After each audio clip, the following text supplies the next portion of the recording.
versículo 28, quem encontrou diz amém? Amém. Bem como o Filho do Homem. Vamos ler o verso 26, para dar entendimento ao verso 28. Mateus 20, 26. Não será assim entre vós, mas todo aquele que quiser entre vós fazer-se grande, que seja vosso servo. E qualquer que entre vós quiser ser o primeiro, que seja vosso servo, bem como o Filho do Homem não veio para ser servido, mas para servir, e para dar a sua vida em resgate de muitos. Colossenses capítulo 1, verso 13. Os irmãos podem deixar do jeito que estava aí 30 segundos atrás, para mim estava bom. Colossenses capítulo 1, versículo de número 13. Colossenses 1, verso 13 diz assim: Ele, falando de Jesus, nos libertou do império das trevas e nos transportou para o reino do Filho do seu amor. Eu vou ler novamente. Ele nos libertou do império das trevas e nos transportou para o reino do Filho do seu amor. Por último, Isaías 53, aí então nós já poderemos orar e você poderá se assentar glorificando ao Senhor após a oração. Isaías 53, verso 3 ao 5, diz assim: Ele era desprezado e o mais indigno entre os homens, homem de dores, experimentado nos trabalhos, e como um de quem os homens escondiam o rosto. Ele era desprezado, e não fizemos dele caso algum. Verdadeiramente, ele tomou sobre si as nossas enfermidades, e as nossas dores levou sobre si. E nós o considerávamos que era afligido de Deus, ferido de Deus e oprimido. Mas ele foi ferido, foi pelas nossas transgressões, e moído pelas nossas iniquidades. O castigo que nos traz a paz estava sobre ele, e pelas suas pisaduras fomos sarados. Põe a Bíblia no centro e nós vamos orar ao Senhor, pedindo que o Senhor possa falar conosco através dessa palavra. Amém? Jesus Cristo, um dia sendo tentado pelo diabo, ele disse: nem só de pão viverá o homem, mas de toda a palavra que sai da boca de Deus. Essa palavra que sai da boca de Deus é o que tem me sustentado nesses 31 anos. Eu tenho certeza que se eu vivesse sem essa palavra, eu não estaria aqui hoje. E posso garantir que vocês também não. O que tem dado graça, força, enxerto em nossa alma é esta palavra. Que Deus possa falar conosco através dessa palavra. Pegue na mão do seu irmão, pegue na mão do seu irmão. Nós vamos orar uns pelos outros e pedir também que o Espírito de Deus possa falar conosco através desta palavra. Amém! Poderoso e amado Pai que está nos altos, o nome do Senhor Jesus.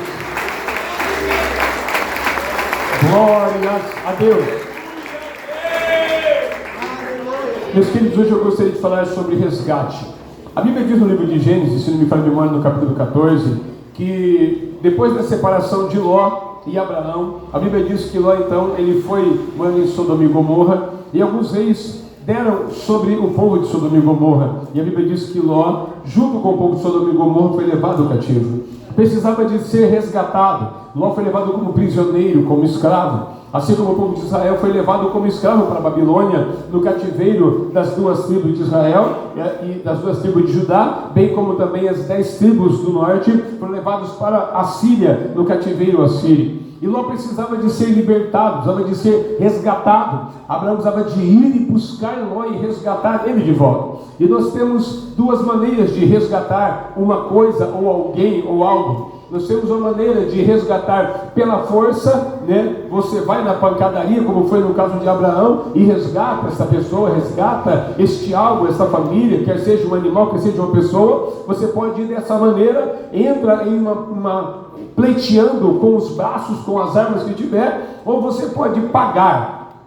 Se você pagar também, você pode resgatar isso. A Bíblia diz no livro de Levítico, nos livros do Pentateuco, nós vemos muito essa palavra, que se o homem doar algo, ele pode depois resgatar, mas com um outro preço. E todo aquele que é levado para o cativeiro, como foi levado Ló, todo aquele que é levado preso, ele pode ser resgatado, como eu acabei de dizer, ou à força, ou se pagando um preço. E nós também, irmãos, a maioria de nós aqui, na verdade nós já nascemos, né, irmãos, debaixo da força do pecado, porque a nossa natureza, nós não herdamos uma natureza incorruptível aqui na terra, herdaremos depois que o Senhor vier para buscar a igreja, mas por enquanto nós nascemos com uma natureza de ordem pecaminosa, porque a Bíblia diz em Romanos 5, versículo 12, que por meio de um homem o pecado entrou no mundo. Aí então, irmãos, nós éramos, a Bíblia diz, por natureza, filhos da ira, mas nós também éramos escravos do pecado. João capítulo de número 8, versículo de número 34, Jesus Cristo diz: quem comete o pecado é escravo do pecado. E nós éramos escravos do pecado, cada um de nós. Alguns de nós aqui éramos escravos da prostituição, alguns de nós eram escravos da bebida, alguns de nós eram escravos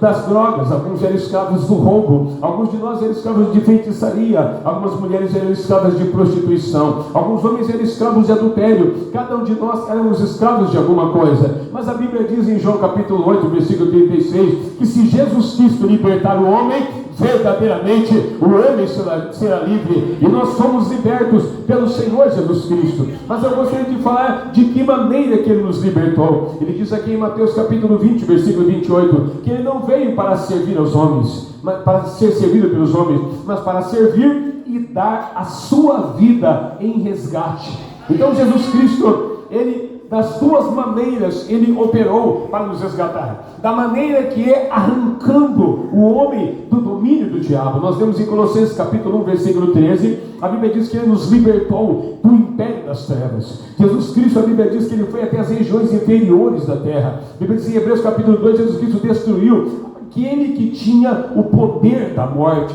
Em algumas versões diz em Hebreus 2, Jesus Cristo destruiu aquele que tinha o império da morte.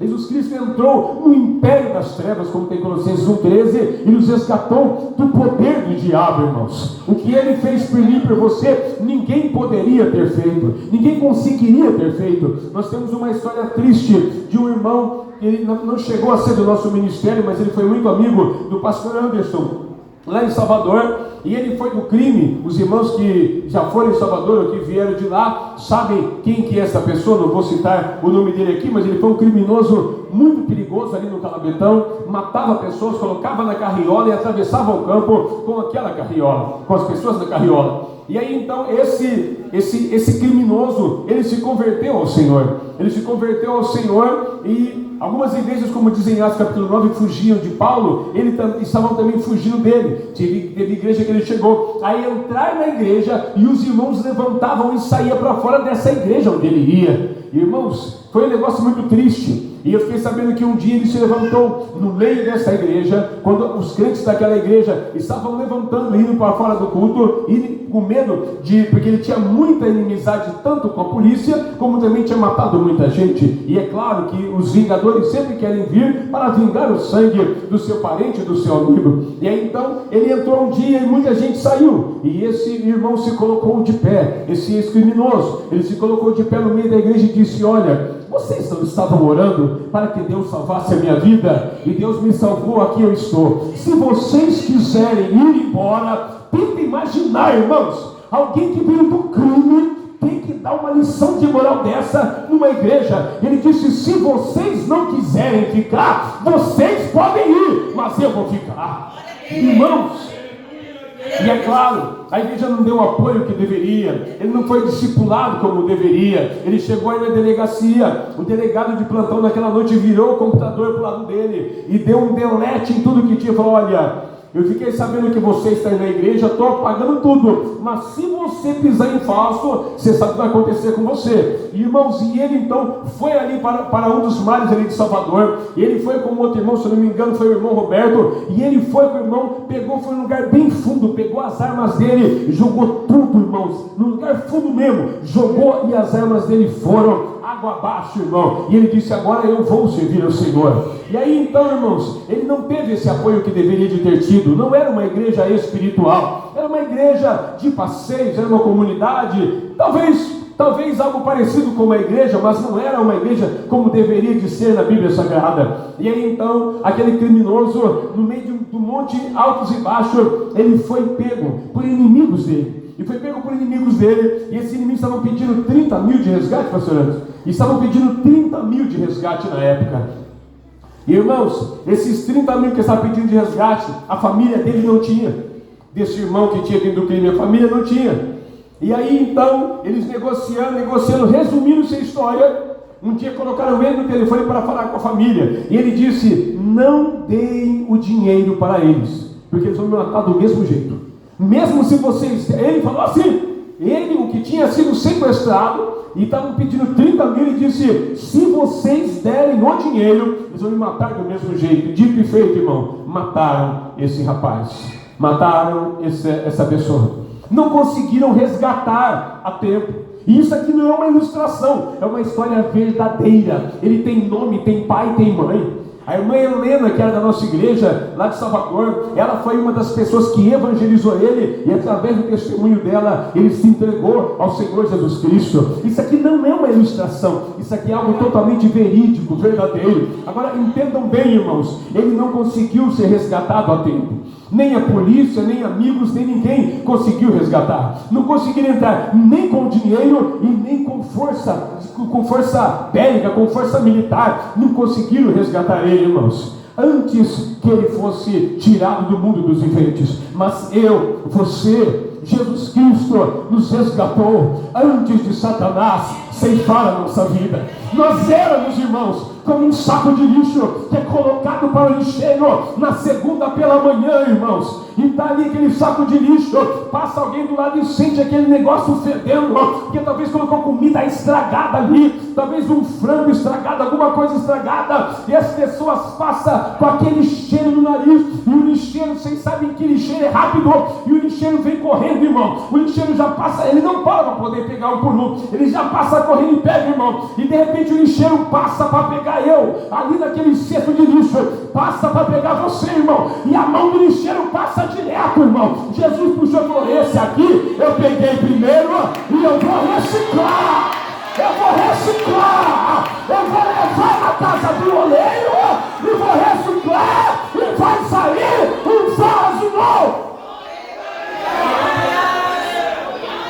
Só eu e você sabemos o estado que nós estávamos. O cheiro, irmão, o nosso perfume poderia ser perfume importado, mas a nossa alma fedia, o cheiro do pecado, irmão. A nossa alma era simbolizada pela Bíblia por lepra. A nossa alma era igual aquela doença que pegou Jó, que ele se raspava com um caco de telha. A nossa alma era assim, irmão, mas Jesus Cristo veio para buscar e salvar o que se havia perdido. Não veio para ser servido, mas para servir e dar a sua vida para o resgate de muitos. Louvado seja o nome dele. O que é um resgate? Eu falei aqui em termos mais formais. Um termo informal, o que é um resgate? É você, minha jovem, é você, Giovana, é você, Lívia, é você, minha jovem, que tem um pai. Talvez você mora na Colômbia e tem as Farcs, tem os movimentos guerrilheiros na Colômbia, e você foi como uma crente com o seu pai para o campo missionário. E chegando lá, depois de muitos anos sofrendo, o seu pai consegue comprar uma casa. A única coisa que o seu pai tem é uma casa. E de repente então, o pessoal do movimento guerrilheiro na Colômbia, eles sequestram você, eles levam você embora, entendeu? E começam a negociar com o seu pai. E o seu pai tem uma casa. Aqui no Brasil, seu pai não tinha uma casa. Aqui no Brasil, minha querida, ou poderia ser meu querido, mas eu estou falando das jovens, que é muito mais delicado, porque é muito mais fácil sequestrar uma mulher que é mais indefesa, que é um vaso frágil, como diz a Bíblia, do que sequestrar um homem. Então eles vão sequestrar pelo caminho que ficar mais fácil para eles. E aí então você, minha jovem, você foi sequestrada e estão negociando. A sua mãe já morreu e você é o único valor valor, é a única coisa de valor que o seu pai tem. Quando você se casar, o seu pai vai ficar sozinho. A sua mãe faleceu, o seu pai é viúvo, mas ele tem uma casa. É a única coisa que ele tem. Ele não tem um carro, não tem uma bicicleta, não tem uma carriola. Ele tem uma casa. Essa casa talvez tenha 2 quartos, um quarto para você e um quarto para o seu paizinho. E o seu pai cuida de você com todo amor, igual Mardoqueu cuidava de Esther quando os pais de Esther morreram. Mardoqueu cuidava dela como se fosse filha dele. E talvez o seu pai é esse tipo de pai que cuida com o maior carinho. E de repente então o seu pai, depois de muito negociar, ele consegue. Eles estão pedindo 60 mil e o seu pai não tem 60 mil reais. E aí então, seu pai negocia, eles não mexem nada com você, eles não te estupram, eles não abusam de você, mas eles vão fazendo terrorismo psicológico na sua mente. E aí depois de 2 semanas negociando, aí então o seu pai passa uma pasta na mão dos homens e você não entende o que aconteceu. Seu pai passa uma pasta na mão dos homens e ele fala assim: agora entrega minha filha. Aí então você vai correndo, você pula no pescoço do seu pai, e você dá um abraço no seu pai, fala: pai, que bom, pai. E seu pai pega, então, dá um abraço muito gostoso em você e está indo para casa, junto com você. No meio do caminho você fala: nossa, pai, que saudade da minha cama, pai. Ninguém mexeu comigo, pai. E se é que não mexeram comigo, pai. Mas, pai, eu dormi no chão essas 2 semanas. Eu não sei como não peguei uma doença pulmonar. Foram 2 semanas dormindo no chão. Tinha dia que eu estava coberta para me cobrir, eu colocava a coberta no chão para tirar um pouco daquele frio do chão e eu acordava tossindo. Eu não vejo a hora de dormir na minha cama, pai. E o pai quieto. Eu não vejo a hora de chegar lá em casa. Eu vou fazer uma comidinha para mim e para o senhor, pai. Só de eu ver o senhor de novo já estou tudo contente, pai. E o pai então vira no meio do caminho e ele fala: filha, não vai dar para você fazer isso. Mas por que, pai? Porque nós não temos mais casa. Mas como assim não tem casa, pai? Porque o dinheiro que eles pediu, o pai não tinha, filho. Então, entre eles matar você e eu conseguir resgatar você, eu dei a nossa casa. Como que essa filha, a partir desse dia, vai tratar esse pai? Como que essa filha, a partir desse dia, deveria de tratar esse pai? Como que deve ser a gratidão, o amor, o respeito dessa filha para esse pai? Mas nós vamos para o exemplo número 2. Essa filha tem uma mãe, é uma jovem, foi para o campo missionário na Colômbia, ou nasceu na Colômbia, e ela tem uma mãe. E ela tem uma mãe e também tem um pai. E o pai dela é pastor. E os narcotraficantes não gostam dele porque ele é pastor. E os narcotraficantes então levam a filha dele e diz: nós vamos matar sua filha, rapaz. Vamos matar e vamos filmar, vai picar, vamos filmar ela. Você vê como é que é. E ele começa a negociar por telefone. E vai negociando, e vai negociando. 1 dia, 2 dias, não faça nada com a minha filha. Não, você é forgado, rapaz, você quer ir para a Colômbia, você quer ficar pregando esse Jesus Cristo aqui? Aqui não, aqui quem manda são as Farc, aqui é o movimento guerrilheiro, na Colômbia aqui não tem esse negócio não. Aqui você não estudou antes de vir para cá, rapaz, aqui não tem esse negócio de Jesus Cristo não. E ele negocia, depois de 2 dias, não deu 2 semanas, depois de 2 dias negociando, aí então, essa moça, a mãe dessa moça vai buscar ela. E dá aquele abraço gostoso nela, e abraça, as duas começam a chorar, uma no ombro da outra, e aí então, ela chora bastante e fala: mãe, eu não vejo a hora de dar um abraço no papai.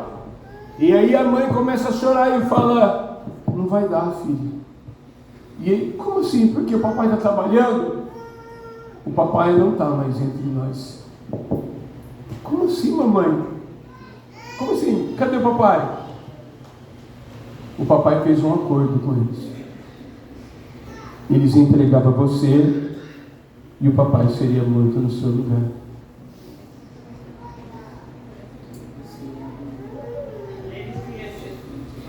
Para você sair como você está, nós não temos o seu pai.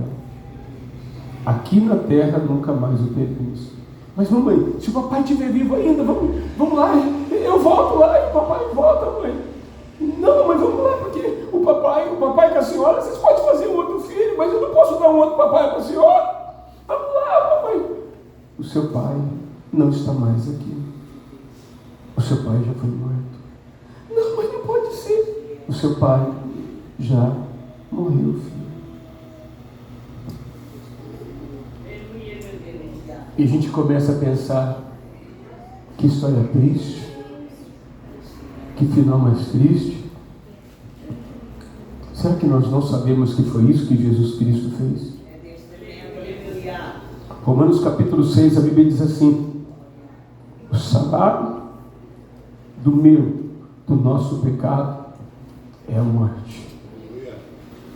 Esse é o salário do pecado, é a nossa morte. E aí então Jesus Cristo, ele diz em João 10: ninguém tira a minha vida, eu por mim mesmo entrego a minha vida. Em Lucas 19, Jesus Cristo falou o seguinte: eu vim para dar a minha vida. Em João 1,29, João Batista diz: eis aí o Cordeiro de Deus que tira o pecado do mundo, que foi moído pelas nossas iniquidades, pelos meus pecados, pelos seus pecados. Jesus não precisava de ter morrido naquela cruz, mas tinha muita gente presa, e o sacrifício de cordeiro não estava resolvendo, sacrifício de bode não estava resolvendo, sacrifício de bezerros não estava resolvendo, sacrifício de ovelhas não resolvia mais. Precisava do que diz a Bíblia: olho por olho, dente por dente, alma por alma, vida por vida. Aí então, Jesus Cristo se entregou no meu e no seu lugar. E muitos de nós, irmãos, somos a filha ingrata, o filho ingrato, que o pai foi morto para ela poder ser livre, que o pai foi morto para ela poder viver, que o pai foi morto para ela entrar para dentro da casa dela e dormir em paz. E essa é a nossa história. Só que a única diferença é que nós não somos como aquela menina. Eu, você, nós somos ingratos. Se formos ouvir o testemunho de cada um de nós aqui, irmãos, cada um com um testemunho mais triste. Se pegar aqui, Ricardo, Renê, Rodinei, cada um, irmãos, cada um. Se pegar Alexandre, se pegar João, pegar Maria, cada um de nós, se for pegar o que nós éramos,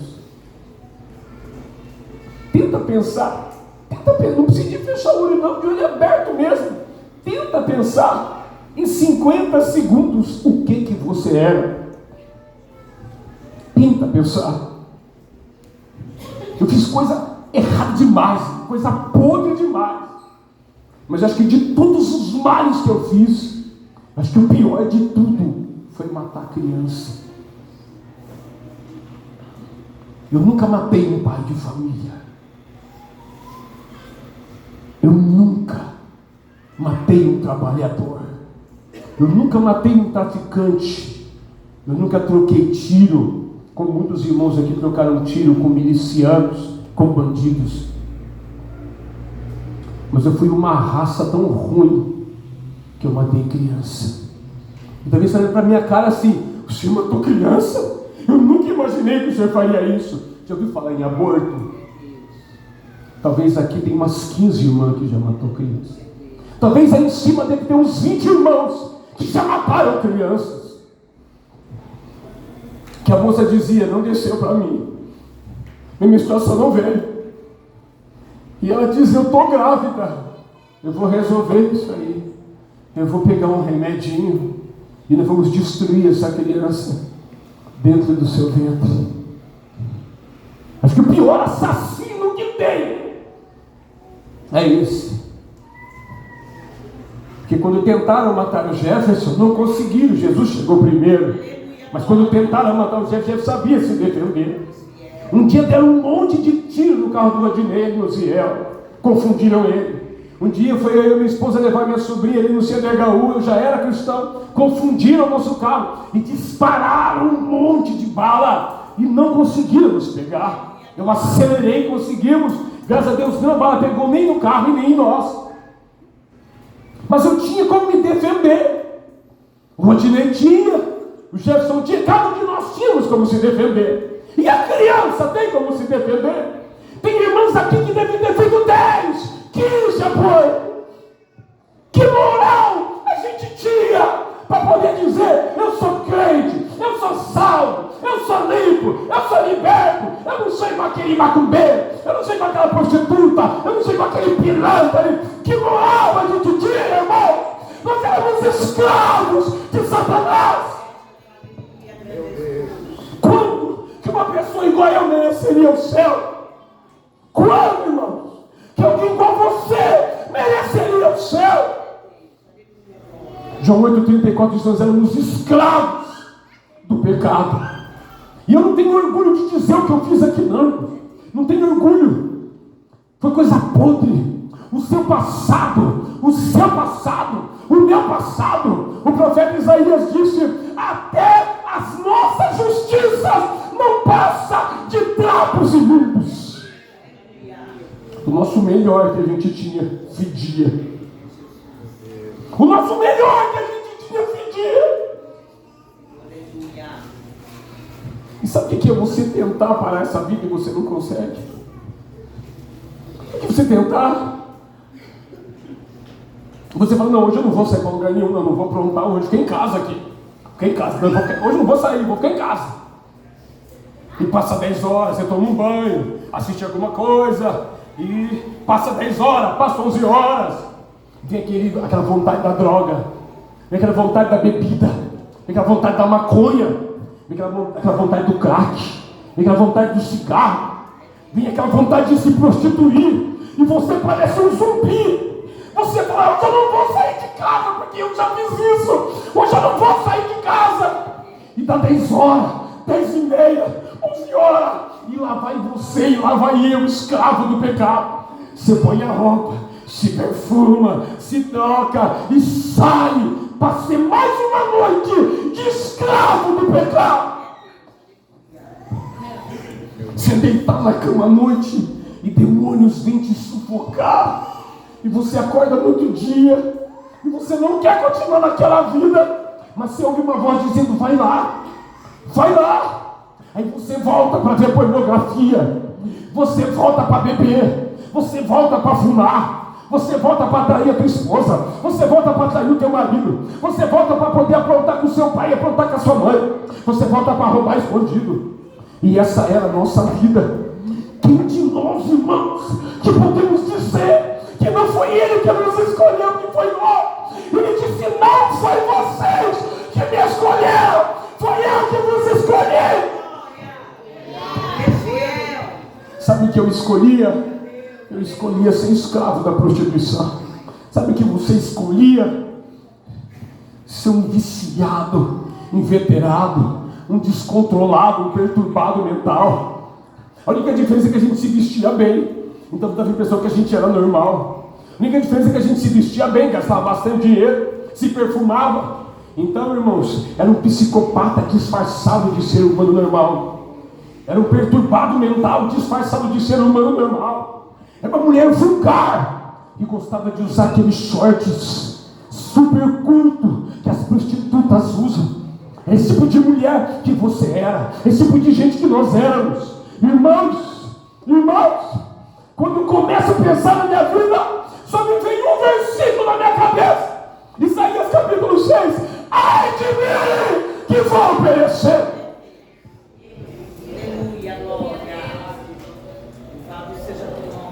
E muitos de nós, irmãos, depois de um tempo que o Pai se entregou para os guerrilheiros, a gente esquece. Nos primeiros meses a gente fala assim: mãe, o Pai falou alguma coisa para a senhora? Ele deixou uma carta, filha, está lá. Está na sua gaveta, no guarda-roupa. E ela pega a carta e a carta diz assim: filha, não tinha outro jeito, filha. O pai queria que tivesse um outro jeito, mas não tem outro jeito. O pai te ama muito. E o pai sabe que você não tem dinheiro para cuidar da sua mãe. Mas tu faz uma coisa: ajuda a sua mãe e obedece a sua mãe. Esse é o meu testamento. É a minha última vontade. Que você seja uma boa menina, uma menina trabalhadora, uma menina que vai respeitar a sua mãe, respeitar suas professoras na escola. Eu não vou estar aí, mas dê orgulho para sua mãe. O pai te ama. E encerrada ali a carta. Na primeira semana, essa menina vai ajudar a mãe a lavar roupa e passar roupa.